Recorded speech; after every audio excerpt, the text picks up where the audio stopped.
आज जिला कलेक्टर कार्यालय नीमच पर जनसुनवाई में 98 आवेदकों ने अपनी समस्या के समाधान हेतु आवेदन प्रस्तुत किए। शिवसेना युवा सेना के कन्हैया लाल शर्मा निवासी जमुनिया कला ने बताया कि विजय पिता कचरूमल पवार ने मेरी जिम पर अवैध कब्जा कर लिया है। इस संबंध में पूर्व में भी कई अधिकारियों का आवेदन दिए गए थे। अब आरोपी ने सरपंच व मंत्री की मिलीभगत से जमीन पर कब्जा कर लिया है। कन्हैया लाल ने कार्यवाही की मांग की है। ग्राम पंचायत सुवाखेड़ा के वार्ड नंबर 2 नई आबादी के निवासियों ने अपने आवेदन में कहा है कि आपराधिक प्रवृत्ति के भूमाफिया लक्ष्मण पिता रूपा नायक ने आने जाने के रास्ते पर अवैध अतिक्रमण कर लिया है, उसे तुरंत हटाया जाए। राठौड़ पार्क के पीछे बगीचे के कुछ निवासियों ने पूर्व पार्षद राजेश अजमेरा के पक्ष में यह आवेदन दिया है कि पिछले दिनों नसीम बानू के साथ जो छेड़छाड़ की घटना बताई गई थी वह शिकायत झूठी है। महिला ने झूठी रिपोर्ट की है। वहीं यूनाइटेड अल्फा स्कूल नीमच की कक्षा 8वीं में अध्ययन रेणु का पिता श्यामलाल मालवीय ने बताया कि गणित के विषय में सभी प्रश्न सही लिखने के बावजूद मुझे अनुत्तीर्ण कर दिया गया, जिसकी वजह से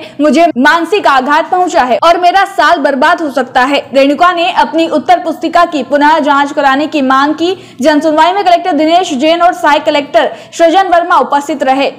सर, जैसे कि सरकार ने जो बोर्ड किया है तो ये शुरू सत्र में ही अगर बोर्ड कर दिया जाता तो ये सारी परेशानियों का बच्चों को सामना नहीं करना पड़ता।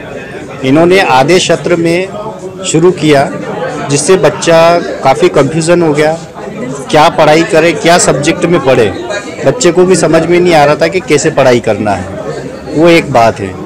और अभी हमारी एक मांग है कि जो बच्चों ने अभी एग्ज़ाम दिए हैं उसका कॉपी का रीचेकिंग हो ताकि हमको भी पता चले कि बच्चे ने सही लिखा है या गलत लिखा है। आप पर्टिकुलर किस केस में आए हैं?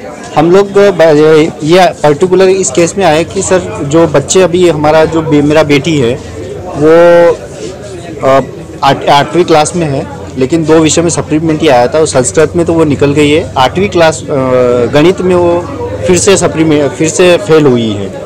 तो हम ये चाह रहे हैं कि वो फेल हुई है लेकिन उसकी रीचेकिंग हो जाए कापी की। और कहीं ना कहीं ये भी गलत है कि सर मतलब पढ़ने वाली लड़की है और पढ़ने के बावजूद भी उसको सप्लीमेंट्री आके फिर फेल हो रही है, तो कहीं ना कहीं उसके साल भर। ये सरकार की शिक्षा नीति को जिम्मेदार मान रहे हैं कि आधे सत्र में बोर्ड की घोषणा की गई। आधे सत्र में जो बोर्ड की घोषणा की गई है वो कहीं ना कहीं गलत थी, क्योंकि शुरू करना ही था तो वो सत्र चालू होने से पहले करते तो अच्छा था। वो आधे सेशन में किया तो बच्चा कहाँ से पढ़ाई करेगा, कैसे पढ़ाई करेगा।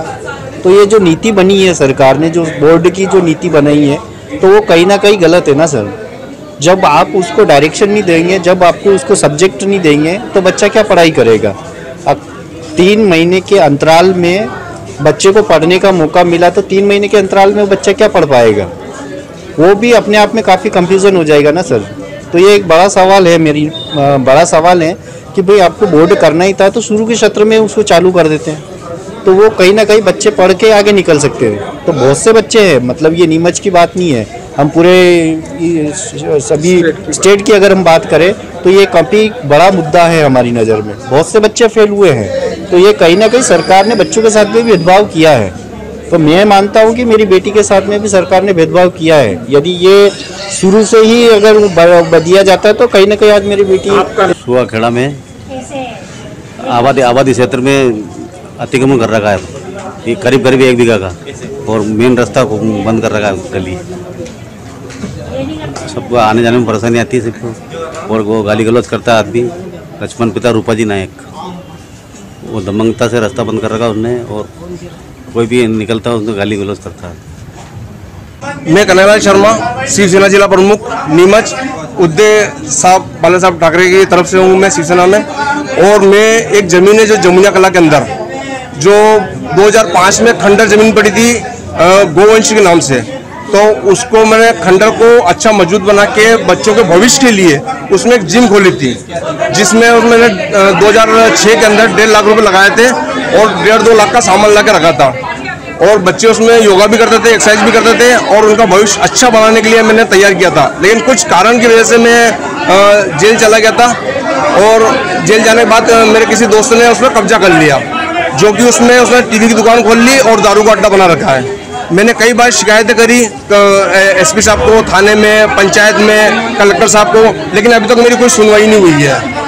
तो हम चाहते हैं कि उस जमीन पर वापिस जो सरपंच द्वारा उसको 25,000 रुपये लेके रसीद फाड़ी थी, वही जमीन हमें दी जाए, वो रूम हमें दी जाए, जिससे हम भविष्य में बच्चों के लिए वापस जिम खोल सकें। और कितनी भूमि करीब 30 बाई 30 के 2 कमरे हैं वहाँ पे, और विजय नाम का लड़का है जमुनिया कला का, उसने कब्जा कर रखा है, और कोई पद पे नहीं है, टीवी की दुकान खोल रखी है उसने वहाँ पे, और दारू का अड्डा बना रखा है, और सरपंच से मिली भगत से वो खाली नहीं कर रहा है। पहले मेरे नाम पे थी, मैं बताऊँ, सही बता दूँ, सरकारी जमीन थी, वो बिल्कुल खंडर था। तो मैंने बच्चों के भविष्य बनाने के लिए वो जमीन को मैंने, हाँ, कुल मिला के शासकीय जमीन थी पहले वो, तो उसमें मैंने पंचायत सरपंच से मिलकर बात करी। मैं श्रीमान जी, मैं बच्चों का भविष्य बनाना चाहता हूँ, मैं शिवसेना में हूँ, समाज सेवा कार्यकर्ता हूँ, मैं अच्छे से योगा करेंगे। नीमच से अब्दुल अली ईरानी के साथ पवन राशिंदे की रिपोर्ट।